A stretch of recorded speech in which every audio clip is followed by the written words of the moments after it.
Bom, ainda nessa discussão então do nexo causal, né, nós vimos aqui agora há pouco a definição do professor Sérgio Cavalieri Filho em relação ao que é uma concausa, né? Então, quando a gente está trabalhando num cenário de concausas ou de múltiplas causas concorrendo para um resultado, a gente já pode agora discutir o nexo parcial. Então, existe o nexo total e o nexo parcial, né? Nós estamos averiguando a relação entre um determinado ato ou ausência dele e um desfecho, um dano, né? Numa demanda de responsabilização civil.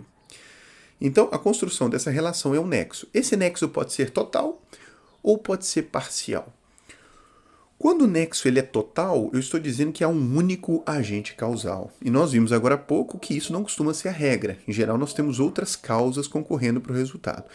Se há mais de uma causa, então nós já temos um nexo parcial.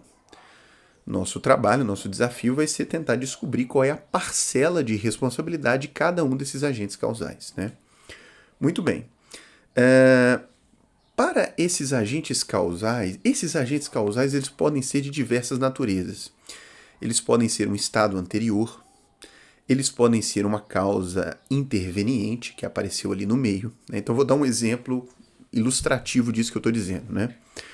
Outro dia a gente avaliou uma condição, né, numa determinada demanda judicial, em que se tentava construir uma relação entre uma vacina, né, então esse foi o episódio, o ato, né, a vacinação, e uma determinada condição neurológica cognitiva já consolidada, né, em que a pessoa tinha um déficit cognitivo, um comprometimento cognitivo.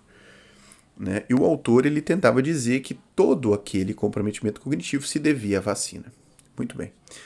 Lá na nossa avaliação, nós vimos que havia um componente genético que predispunha aquela condição neurológica.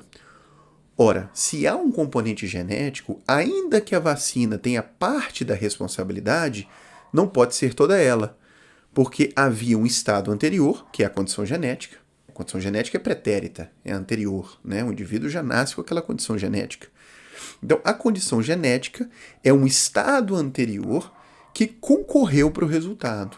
Logo, nesse caso, a gente já tem de imediato que não se trata de um nexo total, se trata de um nexo parcial, e o nosso desafio vai ser esse que eu falei, tentar averiguar qual é o percentual, né, que se deve àquela vacinação, se é que tem algum, né, se é que tem algum. A justiça nos vai demandar um número, né, objetivo.